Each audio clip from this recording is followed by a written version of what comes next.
Welcome to another episode of AI Product Leader. Every week, we shine a light on what it really takes to join the AI world. Real conversations with real AI builders, founders, product leaders, AI experts, technologists, and everything in between to understand where the AI world is right now and what that path looks like, whether you're building AI products or a career in AI. Have a question or topic? Email us at support@aicareerboost.com and join the conversation. I'm your host, Polly Allen. I'm the founder of AI Career Boost, where I spend my time helping product managers and leaders navigate the world of AI and transition into leadership roles. I've spent my career in both the product management and software development worlds, and I'm an ex-Alexa principal product manager where I successfully launched the first generative AI answers on Alexa back in 2020. I'm a top 100 Women of the Future award winner, and I love to chat about AI and people's paths in the career space there. And I'm especially excited today. It's my pleasure today to introduce Amer Arab, a four-time founder and product visionary who has consistently turned audacious ideas into market-moving realities. With a remarkable track record of driving 0 to 1 initiatives, Amer has achieved extraordinary results, including launching an MVP at After.io that garnered 1,000 signups in just 9 months with no marketing spend. But Amer's impact extends far beyond his own ventures. He was also a key player in one of the most explosive growth stories in recent tech history, driving initiatives resulting in a staggering 30x increase in daily active users in just 9 months at Zynga. From pivoting WinZip, yes, that WinZip, towards data loss prevention, to founding a design studio that transformed product teams and industry giants, Amer has consistently demonstrated an uncanny ability to identify untapped opportunities and turn them into high-impact products. Super excited to chat to you today, Amer. Thanks so much for joining us. How are you doing? I'm doing great. Well, hearing about myself sounds like wow. Thank you for this introduction. Thank you so much for the introduction. I feel like I shouldn't be on this podcast. I should be somewhere else. I should be advising someone in OpenAI or something. There we go. Who knows what's next? Yeah, Fantastic. but yeah, thank you for having me here. Oh, I'm super excited. So we'll be talking a lot about the work you're doing today in AI. But before we get into that, before you got interested in AI, could you tell us a little bit about your career path and some of these amazing successes you've seen so far? Yeah, actually, the way I got into technology after finishing university, I studied computer science in Damascus, Syria. But the reason why I got into technology is because I had to leave Syria because of the civil war, and I went to Istanbul. In Istanbul, I joined a tiny video game studio called Peak Games. Back then, it was in the garage of our founder, and I was like hire number 12. Well, they were creating something similar to Farmville, Farmville clone. So Farmville back then, if you remember Farmville by Zynga, the farming simulator was extremely popular back then. Millions and millions of people who had desk jobs were playing it, and children were playing. Everyone was playing that game because it was easy. It was on Facebook, right? It's easy to access. It can be played from anywhere because you don't have to install it, and so it was a huge success. This video games company wanted to replicate that in other languages. And so they hired me because I spoke Arabic. I knew computer science, so that means I can help them with other stuff. And we created the Arabic version not knowing it was the first Arabic language video game ever. And so when it was released, people were like, "What? They created an Arabic language game? What? It's in everything in Arabic." It exploded all over the Middle East. It really did. It was, and for the next 3 months, I was working 16, 17 hours. I was doing customer support. I was doing feature ideas and stuff, and working on localization and working on a lot of things until we were able to hire a bigger team, and then until we were and then that success, in addition to success with other languages, that we released this game in other languages, led to the acquisition of Peak Games by Zynga for $1.5 billion, and yeah. Amazing. And that's how I started. And that was the first time I started working also with product manager, whether it's at Peak Games or Zynga. And I was like, hey, I kind of do that in localization. I come up with feature ideas and I come up with solutions for problems that the users are having. So maybe I should become a product manager. And so I quit Zynga and wanted to decide to work in product management, and my career started there with multiple other companies, and here I am now, a product manager and a founder. So yeah. Yeah. Multi-time founder. So obviously that first taste of very rapid hockey stick growth, it didn't scare you away. It seems like you've had a lot of 0 to 1 stories of like new features, new ideas, and then also looking through, to things that can take fire and grow, right? Yeah, exactly. So, working there, working with mostly teenagers and children as well, helped me like talking to how to understand how to talk to people and how to really get the outcomes that they are trying to achieve, so we can build for that. Amazing. Oh, I do love when people's journeys in PM product management start with that understanding of like the user's needs, knowing that that's where it really comes I first. mean, when you get children and teenagers sending you horrible emails day and night, you have no choice. You'll know what's wrong with your game pretty quickly if you pick that on. Exactly. You have no choice. You have no choice. All the creative ways they can insult you, you have to. And if that didn't scare you off, nothing would. No, yeah, no, Fantastic. exactly.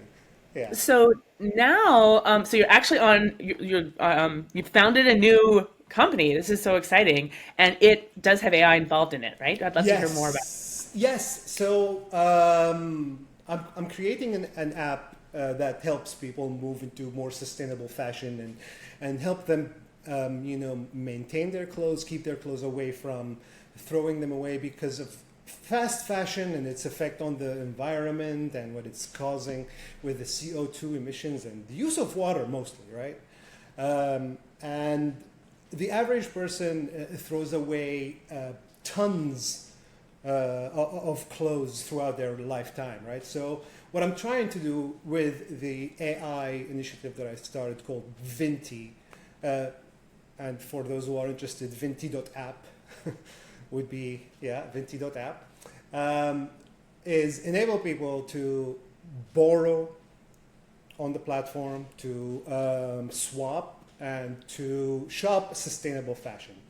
The idea came from multiple friends of mine. We go out and we talk about a lot of stuff. And one of the things that they keep mentioning is there are websites like ThreadUp and Depop and Poshmark and a lot of websites that came out to help people become more fashion aware or fashion forward, right? But the problem is that requires a lot of searching. And even when you're searching, because there are multiple platforms, right? And even when you are searching, you go on Google and you write, and then that also requires a lot of wasting time. And you never it's difficult to find something that fits your size, that fits what you like. And then again, you have to jump from website to website. So that's where the idea came from. It was at first I was going to create a search engine that will just, search throughout all of those websites. But then because I care about sustainability, because I care about the environment, I was like, oh, there's a better way here. There's a better thing we can do here. I don't want people to go find any clothes and buy them. No, I want to help people who are fashion forward, who want to find something and wear something that is sustainable and ecologically friendly. And so that's my focus right now. Vinti is going to enable you to, let's say you are looking on Shein's website and you find something that you like. Instead of buying it from there, take a screenshot, put it in Vinti. Vinti will find you the exact same item or something extremely similar, but personalized for you. So that's where AI comes in. So your size, because each fashion brand, the sizes don't really work. They're not standardized. You buy large here at this fashion brand, but you have to buy medium with this fashion brand and all that. So that's where AI can help you, so you less returns, for example, but also the exact same measurements, the kind of fabrics that you like. You take a picture, You upload it to Vinti, and it will search scour the internet and find a sustainable choices for you that are either identical or the same. And also, it gives you kind of a sustainability scores, like how much CO2 you saved, how much water you saved, and how much garbage you saved. So, Oh, amazing. And I wanted to ask about the sustainability aspect. Is it looking at secondhand sites or places that you can like rent these clothes as opposed to buying them, or how is it so, gauging what's sustainable? so the way this evolved by talking to people, and I've talked to a lot of thrifters and people who buy secondhand stuff. The way this evolved, it was only a search engine, and now it became, well, people swap all the time and borrow from each other all the time. So what if the AI first searches your friend's closet? So you're connecting people's closet with the stuff that they are willing to share, not everything, of course. If you upload some items and garments into the app, then you're willing to share, then you are getting points, and you can use those points to purchase stuff. So that's to encourage people to share first, borrow from each other, swapping. The biggest problem with swapping, after talking with people, and they say we swap, but when we go to those clothes swaps, there's piles of clothes everywhere, right? Even when you go to a citywide thrifting experience, you spend all day looking through stuff, and you never find anything your size. You find a lot of things that you like, but it's never your size, and it's just a waste of time and energy. And yes, it can be fun for the first hour, but then the 5 hours after that, you're tired, your feet hurt, and you're done. And Well, it's not like at all a luxury experience for sure, no. right? It's Oh, no, kind of the no. opposite of that, right? You're feeling Exactly. very like, I do this because I really want to save a buck or something, as opposed to finding something that you like that's nice, that's personalized, that actually saved you time without having to go and like feel like you're at a jumble sale Yeah. rummaging through people's stuff, right? Exactly. Exactly. So the idea here is the AI will understand your preferences, will learn what things you like, what things you don't like through the stuff that you upload and the stuff that you are looking for and you're searching, and it understands your style. And so when you say, hey, I found this on Shein, find it for me somewhere, first it will search your friends, the people you're connected to in your city, and also there's a thrift store here that we want to start as an experiment with. Maybe thrift stores as well. Thrift stores have a lot of amazing stuff. So AI can help them. The problem with thrift stores, why they don't have they don't have digital sales on their websites, is because they have thousands of items arriving every day and thousands of items leaving every day. So humans cannot handle that load. Who can? AI will probably be able to easily handle that load. You take a picture of the piece of garment, it will understand what it is. It will find you a history for it, which company made it, what kind of fabric used, sustainability score for it, what went into it. I mean, all of those things you need to train the model on, but once you train the model, it's a amazing resource for all of that information, and it makes it really easy to find the items that you are looking for, right? So that's the idea. There's a thrift store here that I would like to work with, and they initially said yes, no problem, once we train our AI. And so what we will do is digitize their items. Well, train our AI on digitizing items first, and then based on that, thrift stores will become digital, and will help Yeah. thrift stores enter the digital age.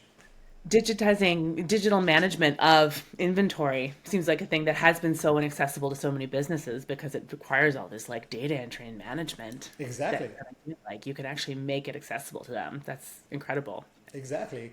And so once the AI learns your style over time from the images that you are uploading and from the clothes you've taken of yourself, you take pictures and you're sharing, or you're taking pictures and uploading it to the AI to teach it your style, you'll be able to tell it via text, like, hey, I have a date on Friday night. The place is going to be, I don't know, we're going to go to a dinner and then a party after a dinner, and there's going to be stuff, this and that. what do you recommend? And then the AI will take all of that into consideration. What's going to fit for a nice dinner and a party after that, and this and that. And it will create from the items that you have, your friends' items, and your city, the city that you live in, from everyone that you are connected with. It will create an outfit for you. And this idea came from people's actual experiences. I've talked to people in thrift stores and I asked them, what are you thrifting for? It's like, oh, I have a date on Friday night. And I was like, oh, okay, so can I follow you around the store and ask you a few questions? And she was like, yeah, sure, no problem. And she said the first thing she does when she goes to a thrift store, she looks through stuff, she takes them into the dressing room, the fitting room, and she tries them on. She takes pictures of those outfits and sends them to her girlfriends. What do you think of this? What do you think of that? Does this work? Right? So this is an experience that is really worth digitizing too. And this will be part of the AI. Google actually built a digital fitting room where you take any item and you put it on your body, and then it will show you how it looks on your body. So this already exists. It's not a new idea, but also included, right? So they take pictures, they discuss the items, and then the friends say, look, I have this jacket that will go really well with this, and I have this sweater that goes really well with this, and then the person would leave the thrift store, drive to their friend's house, pick up those items and leave, right? What if we can digitize all of that experience too? It's from your couch. So from your couch, you say, I have a date on Friday night, and then leave that to the AI. The AI will look into your friends' closets, will look in your thrift stores that are around you, assemble a few, five examples of things that you can do, that you can edit, remove, and dress, and then send it to your girlfriends and tell them, hey, what do you think? And this, you're sitting on your couch, right? So you have your avatar. You've dressed your avatar using this Google technology, the fitting room technology. You've dressed your avatar. You sent it to your girlfriend and asked for your opinion. All of that within the app, and then they tell you what their opinion is, and then they can even dress and undress your avatar for you. Tell you, hey, Hey, there's gonna have to be some protections here on this. oh no, it's gonna be like The Sims. They're gonna be. You'll be able to get your avatar drunk, and you'll be able to. Yeah, exactly. Here's how you're gonna party on Friday. Wait a minute. Yeah, no, I mean it will be just. There will Exactly. be They no, could yeah, they could swap that. They could swap things out to make suggestions, things like to make that. suggestions and all that. Yeah, exactly. All of that while you're sitting on your couch having your glass of wine, and then you have your Friday night dress ready. Yeah, That's it. and it gets delivered. It's what I love about it is it's like bringing this very like luxury experience, but but we're able to do that sustainably by like shared economy or using thrift stores and introducing places like thrift stores to be able to provide a luxury like experience, right? That's And wow. and the whole goal is that person now did not buy any new items. They didn't have to go to Shein. They didn't have to go to Zara, H&M, all of those websites, not even Amazon. They To got buy all something of that'll end up that. in the dump in a month. Exactly. They didn't need to do any of that. They found their best outfit without spending money on and without ruining the earth. Oh Done. man. That's the whole goal.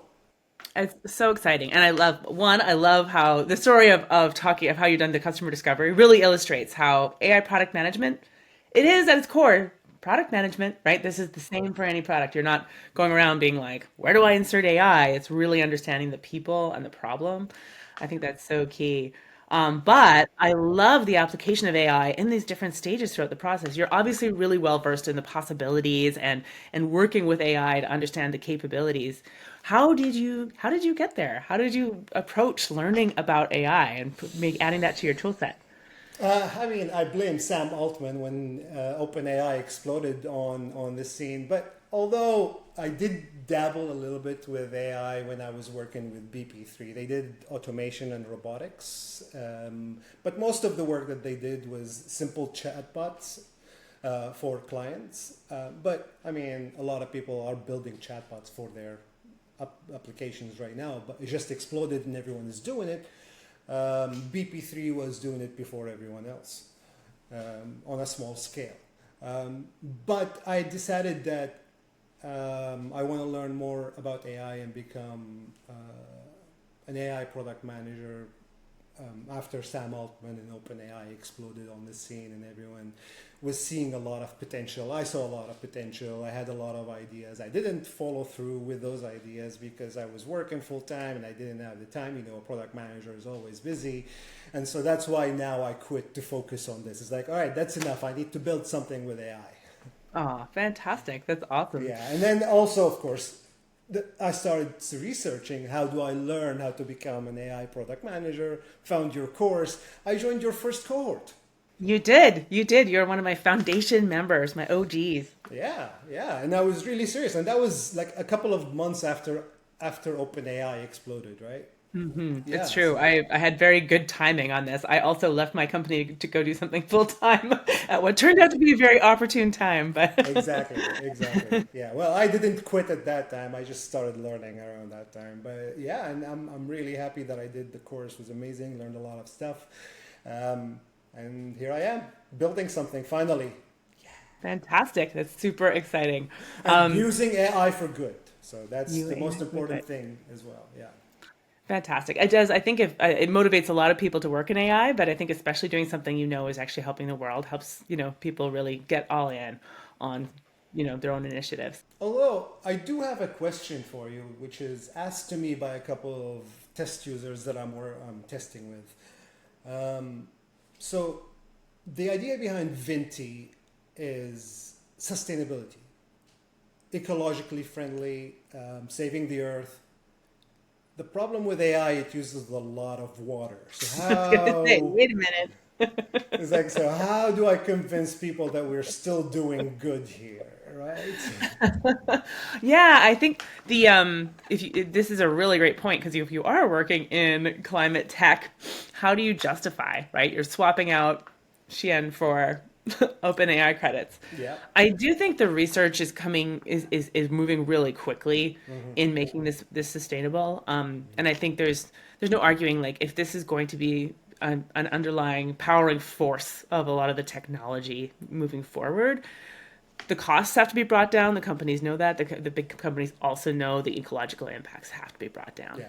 You know, um, but I think in your case, it'd be great to just acknowledge it up front and be like, here's how it's a risk, and here's how we're tracking it. Things like that. I Yeah. think people would rather hear, a frank, upfront assessment of the risks and how you're monitoring on an ongoing basis, kind of thing. So you're like, this is how many credits you saved. Yeah. Here's how many credits you used on AI. Well, and so people aren't just willy-nilly like, I don't have a date on Friday, I just want to play with this, right? Without any thinking about the costs, both Right. monetary for usage, but ecologically as well, right? I've had Exactly. to like tone down my use of ChatGPT to like play with images with our kids. We're on a long car ride, and I just love to like make goofy images of our dog. I'll be like, "What suggestions do you have? She's a Ghostbuster," and it's very entertaining. And then every once in a while, I have to take pause and say, "This is actually not the most responsible use of AI. Fair. It's considering like every image takes the same amount of energy as charging your phone. Yeah. Yeah. This is maybe not. We shouldn't be using this as willy nilly as we are." Yeah. I totally agree. And then the other thing, oh yeah, I don't know if you've heard, maybe Anthropic is trying in something new with that. They've invented some kind of a caching technology. So not every question or not everything not every interaction is a new interaction that requires heavy processing powers. So although a lot of people on Reddit are saying Anthropic ruined Claude, which really kind of coincided with around the time they said that they are trying this new technology, This new right? technology. So To lower Gemini the has it. costs. Yeah. Yeah, exactly. Gemini has it too. And I remember thinking it was something that before, like application developers, if they were thinking about the costs of, they were paying the costs and credits to a third party provider, they were already thinking about this and having to build it themselves, right? That they have to think about. A lot of the time, there's sort of an 80-20 rule in terms of how people use a technology. And do you really like, if you want it to be like, what are the store hours? Do you really need an LLM to creatively come up with different ways to give you the store hours? You're kind of bringing a bazooka to a knife fight every time, right? Isn't always necessary, and it ends up costing you more than it needs to. So I think those having those caching pieces as part of the API again just makes like responsible development more accessible to more people now Exactly. too. Yeah, Exactly, exactly. And I fantastic. think it will be more helpful in my case, in the case of fashion, because once the model is kind of trained in a way on the person's fashion, and then there's a limited amount of items in their wardrobe, so the caching will make more sense, hopefully. Or that's what I'm telling my testers at least, because it's fashion. Your wardrobe is limited. Everyone's wardrobe is limited. You're not inventing new clothing items or new styles or anything, So it will lower down the costs. For sure. And you should be looking at the on-device small models, right? Like what Apple's releasing with Apple Intelligence. The smaller models are a lot more efficient, a lot easier to train with a lot less energy impact. I'm sure that'll make a big difference. Oh, I'm excited. I'm sure there's a path here to do this in a way that's win-win-win, right? Like the environment as well. Oh, fantastic. I wanted to ask one last piece of advice. If you met someone who is just looking to get into AI, they're technologically savvy, but they don't know how to get into a career or build products in AI, what advice would you give them? I would say don't focus on the AI. Forget the word AI. Focus on the problem. Find a problem that is worth solving first. Try and think of solutions, and then if AI makes sense, that's when you insert it. If it doesn't make sense, it doesn't always make sense. Like when I was going to create the first version of Vinti, which I will release, it's not going to use AI, it's going to use Google image search, the regular image search. It's an MVP. We don't need to use a bazooka to find clothes. There's an image search that's already available that can do that. Don't not what was the saying that everyone uses? Not everything is a hammer, or not everything. Yeah, Oh, not everything looks like a nail when all a you have is a nail. hammer. Exactly. Yeah. Forget about AI. Listen to your users, understand their problem, understand what they're trying to achieve, and then based on that, if AI makes sense more than other solutions, then use AI. I completely That's agree. it. Fantastic advice. Awesome. Well, we only have time for one more segment, and that Cool. is plugs. So, Amara, did you have anything you wanted to plug this week? I want to plug Venti.app, which is the app that I'm working on. If you are someone who thinks that fast fashion is ruining the earth, and if you are someone who thinks that sharing economy works for me, I would like to share with more people in my city instead of buying new stuff, then check out Venti.app. We are going to be releasing in September our first version, so check it out. Fantastic. Awesome. I'll be front of the line. I need all the help I can get in the fashion department. So, Uh, sign me up. Same, Um, same. I'm going to be using the AI stylist a lot. So exactly. Yeah, totally. Fantastic. From my side, I want to plug we have our monthly masterclass coming up in next month with we go over all the skills and knowledge you need to become an AI product manager in that masterclass, how to get on the path of being an AI PM. So you can find out the details at aicareerboost.com. I also want to plug, as always, the podcast. So if you love hearing more stories of people's journeys in their career and AI and software development and AI, please like and subscribe on your favorite podcast platform. You can always reach out with questions. So support at aicareerboost.com if you have questions or suggestions. We'd love to hear them. That's been another episode of AI Product Leader. Thanks so much again, Amer, for joining us. It was truly inspirational, and I really enjoyed chatting with you. Thanks so much.